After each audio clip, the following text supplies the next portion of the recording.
An element in the pre-production stage that was vital in this project was the use of Web 2.0 applications, O'Reilly 2004.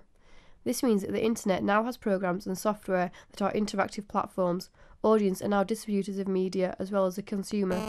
Examples of Web 2.0 applications would be social networking sites, Facebook, MySpace, forums, discussion boards, etc., YouTube, blogging, peer-to-peer file sharing, and music downloading.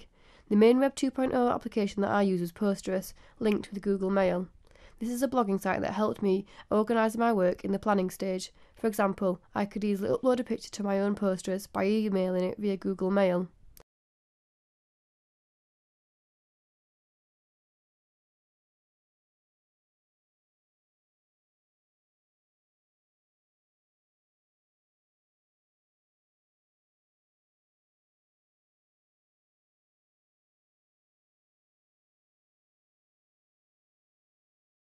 I could then log into Posterous and edit my blog post.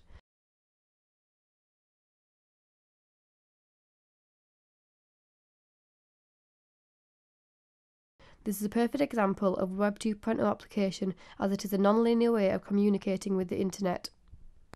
Another Web 2.0 application that I use was Bubble.us. This is a website that allows you to create brainstorms. I used it to show my initial ideas for my newspaper and ancillary products. This is a very useful and visually stimulating way of presenting ideas, and I feel one strong advantage is that you can create an account so that you can save the brainstorms for later use. However, I would say that one obvious disadvantage of using Web 2.0 applications would be the college's network blocking with some sites. Media is now moving on from just films, TV and newspapers, and accessing your media online is very common. However, there are many firewalls in college's network blocking social networking, blogging and peer-to-peer file sharing. For example, Posterous was often unavailable or would not work properly. I use JITREG data to gather information on my target audience. This is an online database of newspaper audience reports. For example, as my paper was aimed at the area of Winkerbank in Sheffield, I went onto JITREG and searched Sheffield to see what papers were in this area. I found that the Sheffield Star was a major competitor and therefore looked at what audience they targeted, so that I could then target the same audience for my own paper. This then helped me in the production stage as to what stories I would write and what advertisements I would feature. I found no difficulties with using this website, and the data was up to date, last being published in October 2010, meaning that these were reliable and related to my current paper. I use the Nikon Digital SLR camera to take all the photos featured in my newspaper and on my poster. It is a highly professional camera that gives high quality images, therefore making the final outcome more professional. I've used an SLR camera before and found the basics of it easy to understand. However, I had to take photos outside and was not used to these lighting conditions and found that the photos were quite dark. I did switch between the outdoor mode and auto mode, so I had a variety of photos to choose from. I enjoyed photography, therefore enjoyed this stage of the process. For creating my ancillary radio advert, I used two means of technology to capture audio. I began with writing a script on Microsoft Word, and when I had my actors ready, I used the Zoom H2 handy microphone to record their audio. I attached the microphone to a stand in the media studio inside a reflection filter. With this and the media studio soundproofed, it ensured that no background noises were picked up, as the microphone is very sensitive, and that the audio was at its best quality. This meant that it would be easy to edit the audio at the post-production stage.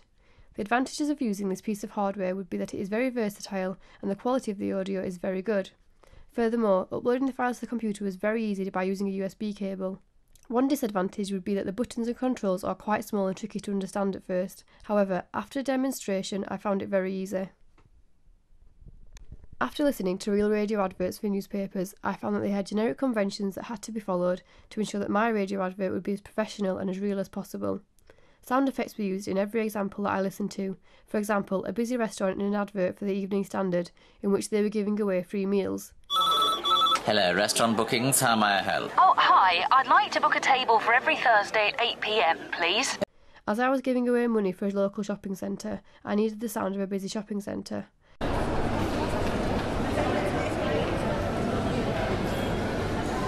My actors then played as the children in the shopping centre. Mum, I want the new Barbie doll.